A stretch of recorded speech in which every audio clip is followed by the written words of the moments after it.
പോ.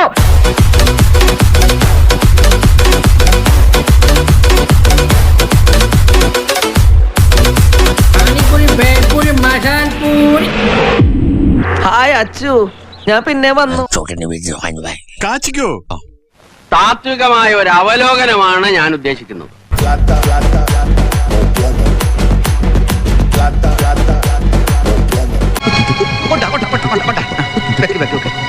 അടികൊണ്ട് കിടക്കേണെന്ന് പറയില്ല, എന്തൊരു ഡിസിപ്ലിൻ. അങ്ങനെ അങ്ങോട്ട് പോട്ടെ. എന്റെ പൊന്നോ, പോത്തറിച്ച് വെട്ടാൻ കൊണ്ടുപോണത് പോലെ കൊണ്ടുപോക്ക് കണ്ട. ഇത് തന്റെ മൂത്തമ്മാവൻ തല്ലുപിടിച്ചത്, ഇത് നടുക്കത്തെ തടിയനമ്മാവന്റെ സംഭാവന, എന്നാൽ ഇതോ ഒടുക്കത്തമ്മാവന്റെ തോന്നിയാസം. പെലേക്ക് ഭയങ്കര വിഷമമുണ്ട്. നീ ഒരു 2 ദിവസത്തേക്ക് പുറത്തിറങ്ങണ്ട. എനിക്കിവിടെ 1-2 സ്വീകരണമുണ്ട്.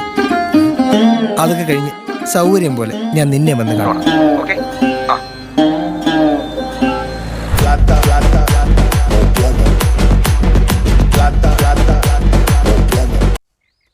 ഇത്രയും വലിയ ഗതികെട്ടവൻ ഈ ലോകത്ത് വേറെ ആരെങ്കിലും ഉണ്ടാവും എന്റെ കർത്താവേ?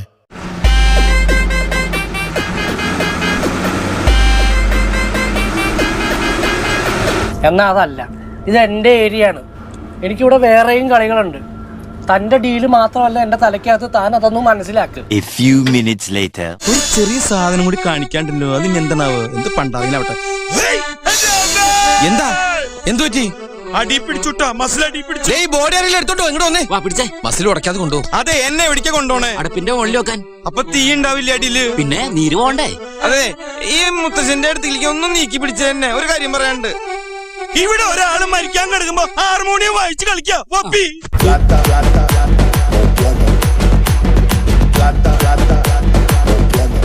ഇനി ക്യുസൊന്നും വേണ്ട, നമുക്ക് റിയാലിറ്റി ഷോ മതി. അമ്മേ എന്ന് വിളിച്ച് കരഞ്ഞുകൊണ്ട് ഔട്ടാവുന്ന റിയാലിറ്റി ഷോ. നീ എനിക്ക് വേണ്ടി SMS ചെയ്തോ. ഇന്ന് അവന്റെ സംഗതി എല്ലാം പുറത്തു വരും.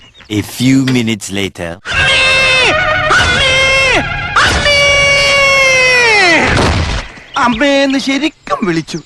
എന്റെ സംഗതി എല്ലാം പുറത്തു വന്നു. നോക്ക് ചന്ദ്ര, അകത്ത് ഷഡ്ജം ഉണ്ടായത് കൊണ്ട് സംഗതി അധികം പുറത്തേക്ക് വന്നില്ലടാ. പെങ്ങളെ കിട്ടിയ സ്ത്രീ തന്നെ തുക തരുമോ അളിയാ?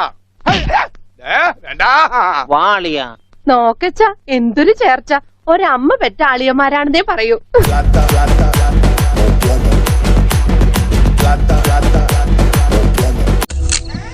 Yes, come in.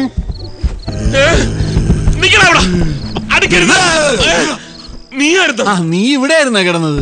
ഇവന് പേടിയാന്ന് പറഞ്ഞപ്പോ ഒരു ധൈര്യത്തിന് നീ എന്താ ഇവിടെ? ഞാനിവൻ ഒറ്റ കിടന്ന് പേടിക്കണ്ടല്ലോ എന്ന് കരുതി വന്നതാ. ഇനിയിപ്പോ ഞാനുണ്ടല്ലോ, നീ പോയിക്കോ. അത് വേണ്ട, ഇവന്റെ ഭാര്യ ജാനകി എന്നെ പ്രത്യേകം വിളിച്ച് പറഞ്ഞതാ ഇവനെ നോക്കിക്കൊള്ളൂന്ന്. അവള് നിന്നെ വിളിക്കാറുണ്ടാ? മിണ്ടാ, കിടക്കട അവിടെ. ഇടയ്ക്ക് എന്നെ വിളിക്കാറുണ്ട്. അതാ ആ ചേരങ്ങോട്ട് എടുത്തേ. ഒന്നങ്ങോട്ട് മാറി കൊടുക്ക്. ഇങ്ങോട്ട് ഇരുന്നാട്ടെ.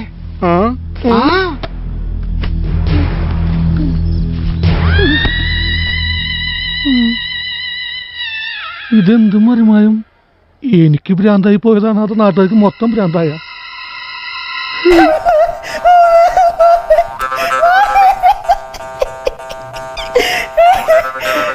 ഇറങ്ങി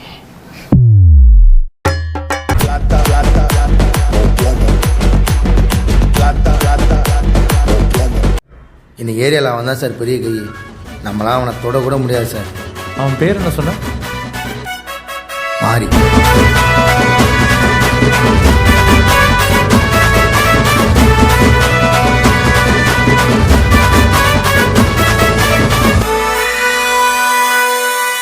മായാ മഹാദേവൻ, നല്ല ചേർച്ച ഉണ്ടല്ലേ? ചേർച്ച നിനക്ക് മാത്രമല്ല, മായ അപ്പുക്കുട്ടൻ എന്ന് പറഞ്ഞാലും ചേരും.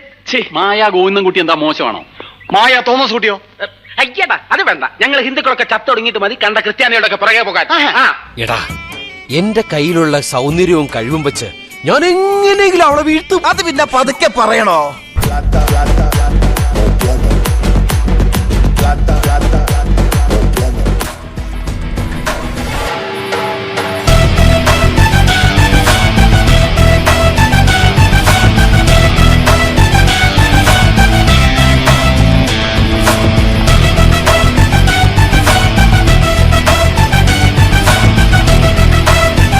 இந்த ஏரியா, அந்த ஏரியா, அந்த இடம், இந்த இடம் எங்கேயுமே எனக்கு பயம் கிடையாதுடா.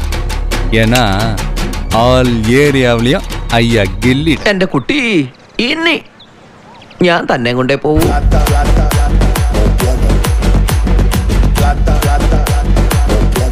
Derek Abraham, my most effective man, and he hates violence.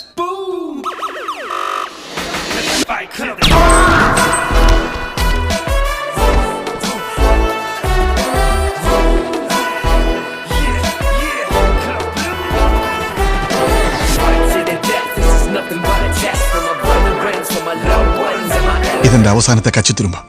ഇതില്ലെങ്കിലും എനിക്ക് രക്ഷപ്പെടണം. നിങ്ങളൊക്കെ പോയി വലിയ നിലകളിലായി. എനിക്കുണ്ടടാ ഒരുപാട് സ്വപ്നങ്ങൾ, കാറും വീടും പത്രാസും ഒക്കെ. ഒന്നുകിൽ ഞാനിത് പിടിച്ചു കയറും, രക്ഷപ്പെടും. ഇല്ലെങ്കിൽ ഇതോടെ ഞാനിവിടെ ഇല്ലാതാകും. ഇതിലെങ്കിലും ഓക്കെ ആയാ മതിയായിരുന്ന മക്കളെ. ഓക്കെ ആവും പാപ്പ. உன்னை தேடி வந்து உன் முன்னாடி நின்று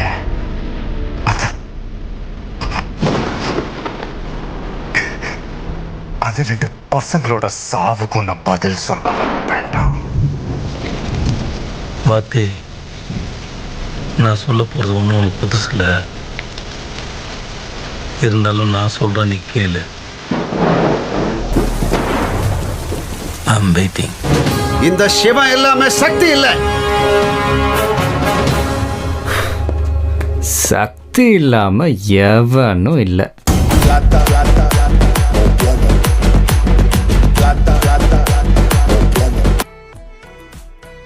அதையும் மீறி என்னோட கதை தெரிஞ்சே ஆகணும்னா அடுத்த நிமிஷம் அவன் சாக போறவனா இருக்கணும், இல்ல ஆல்ரெடி செத்தவனா இருக்கணும். நான் தாண்டா லியோ, லியோ தாஸ்.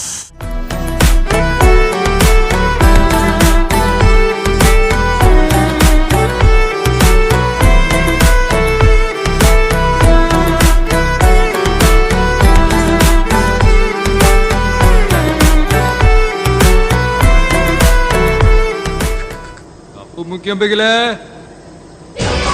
அப்பு முக்கியம்.